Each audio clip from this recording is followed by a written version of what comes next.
Vamos trazer aqui o nosso carimbo no passaporte para o noticiário, para a gente conversar com o Américo Martins. Os Estados Unidos lançaram pela quinta noite consecutiva uma onda de ataques contra o Irã. Desta vez, os alvos dos bombardeios foram além da costa sul. Chegaram, inclusive, é isso, Américo, até a região da capital, Teherã. Nos conte, por favor, e bem-vindo aqui ao Live CNN, Américo Martins. Obrigado, Elisa. Muito bom dia para você, bom dia para todo mundo que nos acompanha. Foi justamente isso, os Estados Unidos estão começando a ampliar o alvo dos seus ataques no Irã. Na maior parte dos últimos dias, eles atacaram muito a região costeira ali no Golfo Pérsico. A intenção dos americanos era claramente de lapidar as possibilidades do Irã tentar atacar os navios que passam ou tentam passar pelo Estreito de Hormuz. Mas nesta madrugada, os norte-americanos mudaram de posição, começaram a atacar, claro, essas posições na costa, mas também atingiram alvos no centro do país e no norte do Irã, inclusive próximo da capital Teherã, onde o sistema de defesa antiaéreo foi acionado. Isso mostra que os americanos muito provavelmente querem alargar aí o teatro de operações dessa guerra. A CNN, inclusive, confirmou com algumas fontes americanas que o próprio presidente Donald Trump está considerando neste momento ampliar a guerra, ampliar o número de alvos. Uma área que está na lista dos militares americanos é a ilha de Karg. A gente já falou muito sobre ela aqui, Elisa. É aquela ilha que fica no Golfo Pérsico, que é um grande terminal petrolífero do Irã. É de lá que eles exportam 90% de todo o petróleo produzido no Irã.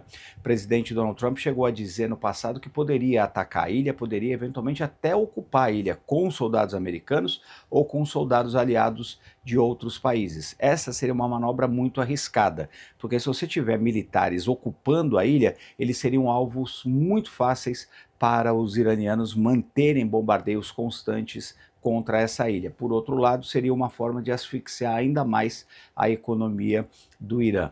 Os americanos também disseram que atingiram um navio que se dirigia a um porto iraniano e mudaram a direção de outros dois, impedindo que eles chegassem aos portos iranianos. Isso faz parte daquele bloqueio naval contra os portos iranianos que foi anunciado pelo presidente Donald Trump. São as primeiras embarcações que são impedidas de chegar aos portos do Irã. A intenção aqui do presidente Donald Trump é justamente asfixiar a economia do Irã, impedindo que eles exportem petróleo.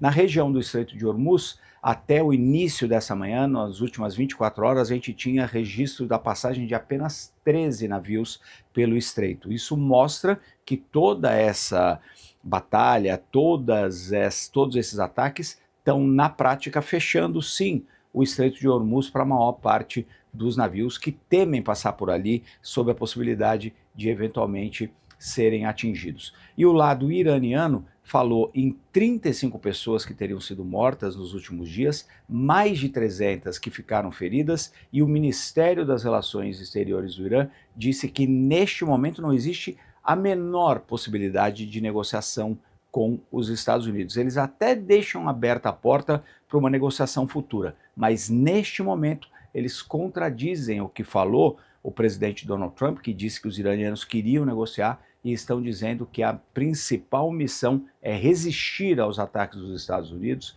e não negociar nenhuma saída diplomática neste momento. Então a gente tem uma intensificação da guerra, um impacto muito grande na navegação e essa negativa do Irã de qualquer possibilidade de saída diplomática por enquanto.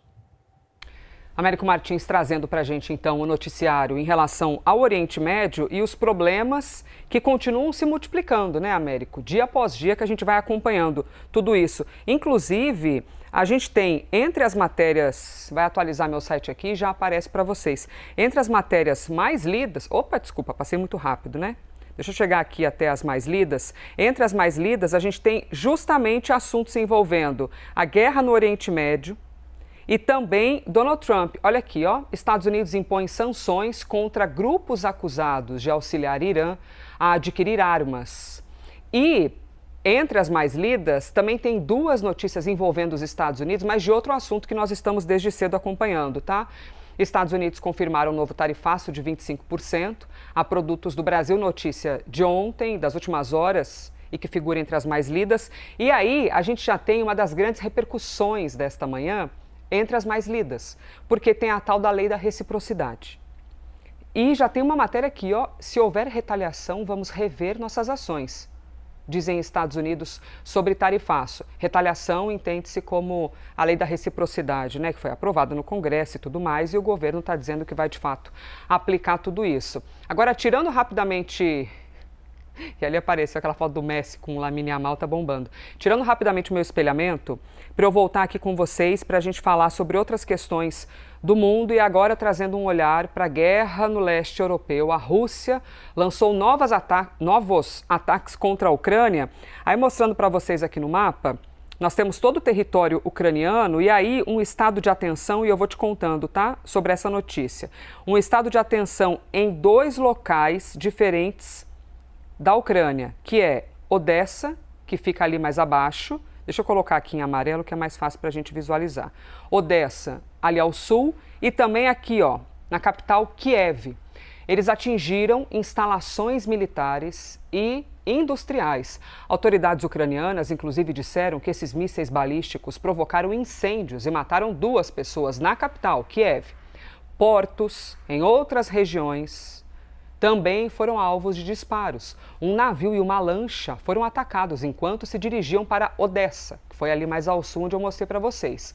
O Ministério da Defesa da Rússia afirmou ter atingido instalações militares usadas na produção e armazenamento de drones de médio e longo alcance. Ao mesmo tempo, ataques com drones e foguetes ucranianos foram registrados na Rússia. Autoridades relataram mortos e feridos em pelo menos 3 regiões da Rússia. Os ataques contra refinarias de petróleo provocaram escassez de combustível na Rússia. E as imagens aí que são impressionantes, né?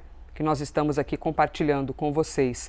Agora, da nossa imagem aqui da Ucrânia, eu quero levar vocês para outro lugar no mapa, para que nós possamos te contar sobre o Texas.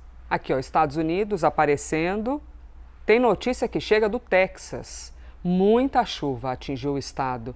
E aí, causando repercussões, que vocês vão ver nas imagens, que são inundações. Dezenas de pessoas precisaram ser resgatadas após ficarem ilhadas. Vocês estão vendo aí na imagem?